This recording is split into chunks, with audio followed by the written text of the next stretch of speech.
Hello, my name is TaraAlberse, and for this professional development webinar, I will be talking about the purpose of writing in grades 4 to 8. The basic purpose associated with writing is to communicate ideas or information to others. It can then be refined to include intentions such as to persuade or convince, to describe, to explain, to compare, to respond, and so on. I will focus on three types of writing styles: descriptive writing, informational writing, and persuasive writing.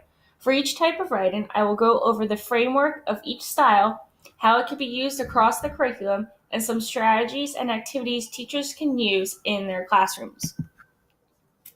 The first type of writing I will go over is descriptive writing. Descriptive writing begins with a general statement that identifies the topic. Ideas are described in such a way that the reader can envision the topic. The language used appeals to the five senses and helps to paint the picture for the reader. Some examples of descriptive writing are observations, examples, connections, comments, questions, and predictions. The key words used are sensory words.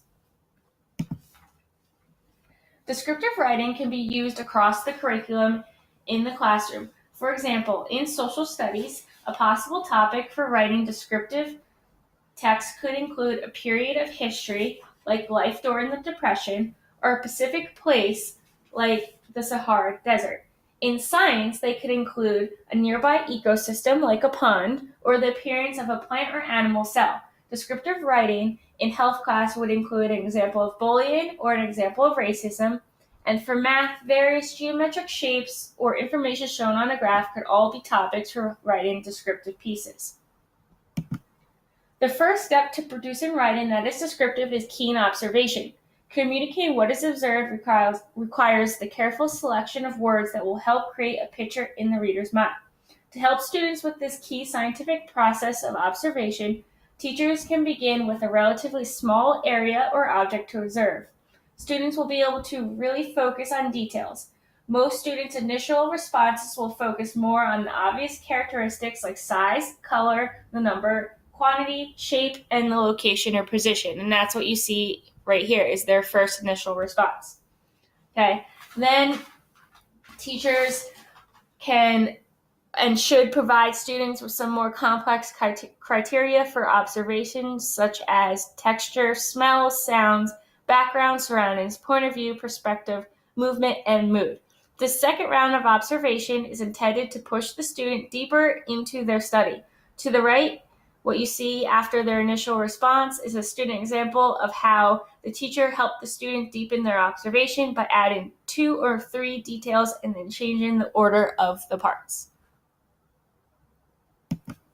The next activity is called Observing the World in Pictures. When first-hand observation is not available, students can have the same experience with photographs. National Geographic magazine is a great source with amazing photographs. You could also use old calendars, books, and textbooks.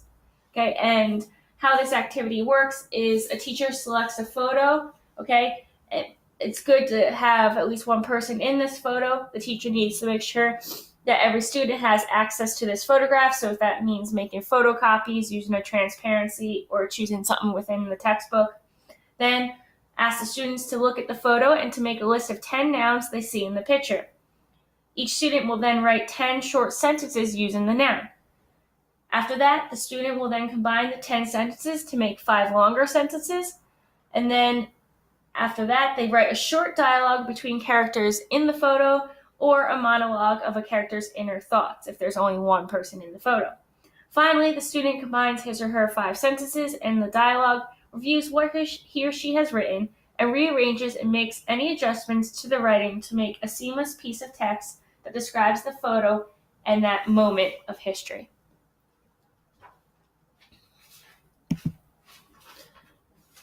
Moving on to the second style of writing is informational writing. Okay, and in informational writing, it begins with a general statement that identifies the topic. Each paragraph describes one of the subtopics. Ideas are presented factually, and language is neutral and impersonal. Some examples are reports and essays, and the key words in these style of writing are technical terms. How can informational writing be used across the curriculum. In social studies, you could talk about an event like the Montgomery bus boycott. You could talk about an issue like world poverty and the life of a famous person like Martin Luther King Jr. Science, you could talk about various structures like the kinds of bridges, the types of volcanoes. In health class, writing about the human heart and how it works, or eating disorders and their effects. And then finally for math, contributions of a famous mathematician or a mathematical concept like fractions. One activity teachers can use is the list group label activity. And this is one that works well when assisting students with the organization of ideas prior to the writing informational report. Okay, so first, the list box is where students are going to record all their ideas, and that is up here. Then they're going to use these boxes in the group section where they're going to group the words and place them into columns. Okay, and then finally, for each group column, they're going to come up with a label that is appropriate for that column. Another activity that can be used for informational writing is using the report matrix. Okay, and basically what happens is they're going to identify a topic and they're going to write it in cell 1. Okay, then they're going to select 2 or more subtopics and they're going to put them in cells 2, 3, and 4. They're going to decide on aspects for research, and that goes in 5, 9, and 13. They're going to record factual information, and that goes in cells 6, 7, 8, 10, 11, 12, 14, 15, and 16. And then they record a summary statement in cell 17. It sounds like a lot of different boxes, but then it becomes very simple for the student to organize their information because each column then becomes a paragraph. And that's how they follow this matrix when writing their report. The last type of writing style we are going to talk about today is persuasive writing. It begins by stating the topic and position. Ideas or opinions are then supported with evidence or a convincing argument. It may also include possible counterarguments and the rationale for their ineffectiveness, and it concludes by reiterating the initial argument and position. Some examples are letters to the editor, resumes, advertisements, and judgments or arguments. Some keywords used in this style of writing is must, essential, most, greatest, least, and then using testimonials like the research shows or the expert says. How is persuasive writing used across the curriculum?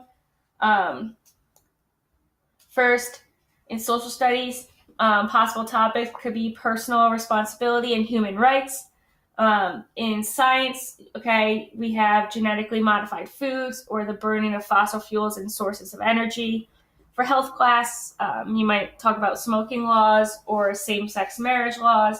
And in math, the importance of math in everyday situations and defending the solution to a word problem in math class.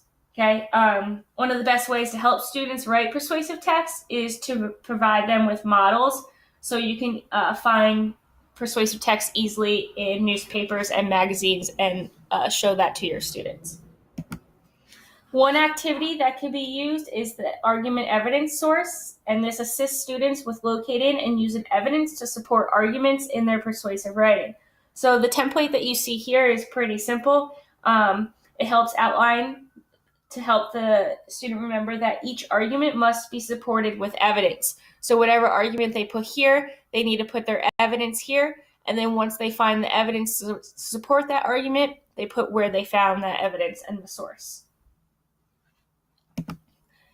The above and below bias activity is pretty self-explanatory too. Every student is going to get a passage that has certain words decided by the teacher that he or she underlined. And the underlined words are the words that the teacher would like the students to change. And how that's going to happen is she's going to put them in 2 groups, the above group or the below group. The above group will choose words that give the piece a more positive spin, and they're going to write the new word they choose to use above the underlined word.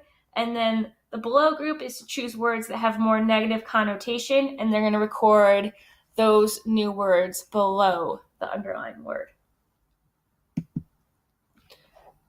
I would like to thank you guys for listening to my webinar today. For this webinar, I used the textbook, Exploring Writing in Content Areas, Teaching, Supporting, Learning in Any Subject. I found this textbook to be extremely helpful. I focused on the purposes of writing and how they could be used across the curriculum, but there is so much more that you could take from this book. So I hope you take a look at it one day, and thank you for being a great audience.